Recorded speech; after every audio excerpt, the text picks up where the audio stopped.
साम भजन संहिता 103 एक हे मेरे मन यहोवा को धन्य कह और जो कुछ मुझ में है वह उसके पवित्र नाम को धन्य कहे। 2 हे मेरे मन यहोवा को धन्य कह और उसके किसी उपकार को न भूलना। 3 वही तो तेरे सब अधर्म को क्षमा करता और तेरे सब रोगों को चंगा करता है। 4 वही तो तेरे प्राण को नाश होने से बचा लेता है और तेरे सिर पर करुणा और दया का मुकुट बांधता है। 5 वही तो तेरी लालसा को उत्तम पदार्थों से तृप्त करता है जिससे तेरी जवानी उकाब की नाई नहीं हो जाती है। 6 यहोवा सब पिसे हुओं के लिए धर्म और न्याय के काम करता है। 7 उसने मूसा को अपनी गति और इसराइलियों पर अपने काम प्रकट किए। 8 यहोवा दयालु और अनुग्रहकारी विलंब से कोप करने वाला और अति करुणामय है। 9 वो सर्वदा वाद विवाद करता न रहेगा न उसका क्रोध सदा के लिए भड़का रहेगा।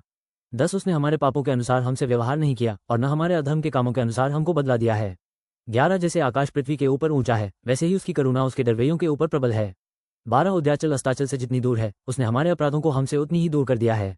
13 जैसे पिता अपने बालकों पर दया करता है वैसे ही यहोवा अपने डरवैयों पर दया करता है। 14 क्योंकि वह हमारी सृष्टि जानता है और उसको स्मरण रहता है कि मनुष्य मिट्टी ही है। 15 मनुष्य की आयु घास के समान होती है, वह मैदान के फूल की नाई फूलता है। 16 तो पवन लगते ही ठहर नहीं सकता और न वो अपने स्थान में फिर मिलता है। 17 परंतु यहोवा की करुणा उसके डरवैयों पर युग युग और उसका धर्म उनके नाती पोतों पर भी प्रकट होता रहता है। 18 अर्थात उन पर जो उसकी वाचा का पालन करते और उसके उपदेशों को स्मरण करके उन पर चलते हैं।